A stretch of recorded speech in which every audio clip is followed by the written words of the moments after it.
ঠিক আছে, শুরু করেন।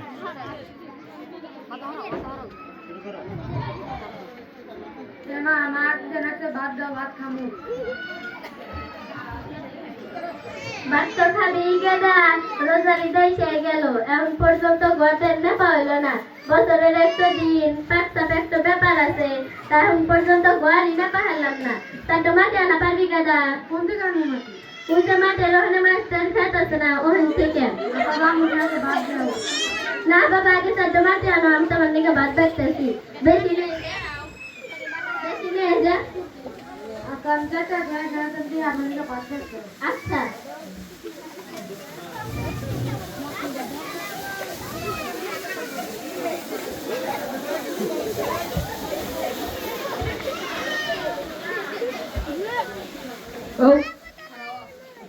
করে গেছিলি তুই?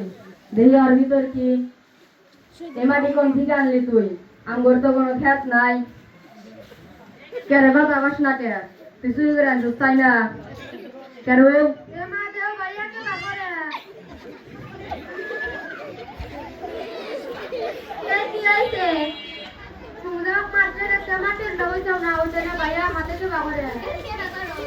তুমি যে মাস্টারের খ্যাত থেকে মাটি আনবার কইছাও, মাস্টারে কি কইছাও?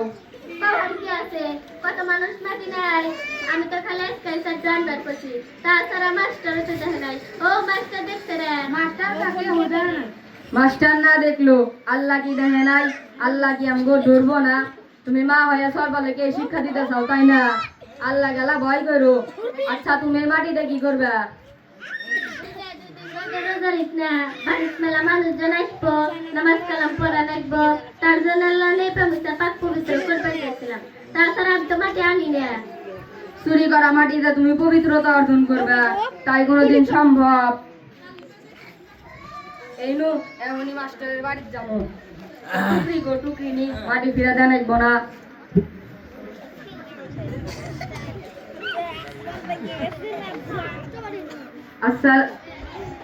আসসালামু আলাইকুম। আসসালামু আলাইকুম। বেশি বুঝিস না সিয়েন, ইসলামে 3 বার সালাম দেওয়ার নিয়ম, তারপর বাড়ির ভিতর প্রবেশ করার নিয়ম। আসসালামু আলাইকুম। মাস্টার সাহেব বাড়িতে আছেন না? ওয়ালাইকুম আসসালাম। কি বলো ভাতিজা, কি হয়েছে?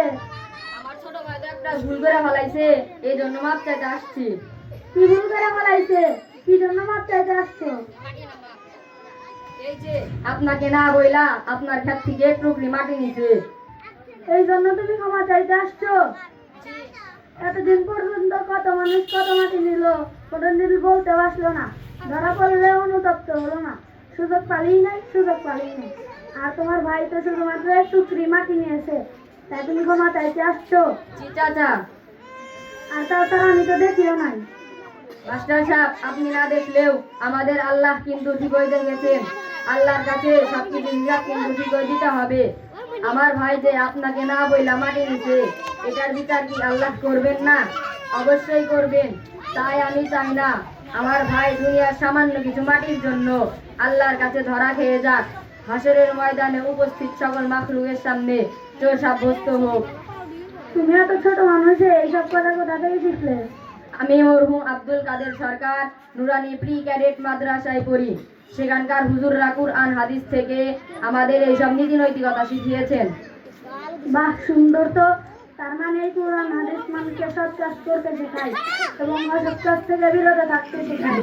আর এই কুরআন হাদিস শেখানো হয় মাদ্রাসায়, সুতরাং আমাদের ভালো হতে চাইলে মাদ্রাসায় পড়ার বিকল্প নাই, তাই না? জি চাচা, আমাদের হুজুররাও সেটাই বলে। যাও, আমি আজই আমার ছেলেকে মাদ্রাসায় ভর্তি করে দেব। তোমাদের মাদ্রাসায় কোন ক্লাস পর্যন্ত? প্লে থেকে নিয়ে 3য় শ্রেণী পর্যন্ত। তোমাদের মাদ্রাসায় কি শুধু আরবি শিখায়?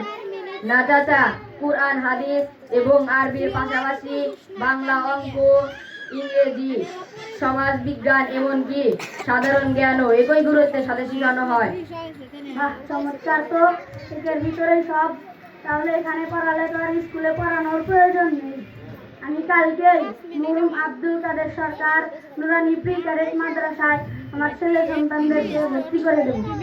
আচ্ছা দাদা, আজ আমরা আসি। আচ্ছা ঠিক আছে। আসসালামু আলাইকুম ওয়া রাহমাতুল্লাহি ওয়া বারাকাতুহু। কেরে সালাম দে। আসসালামু আলাইকুম ওয়া রাহমাতুল্লাহি ওয়া বারাকাতুহু। ওয়া আলাইকুম আসসালাম ওয়া রাহমাতুল্লাহি ওয়া বারাকাতুহু।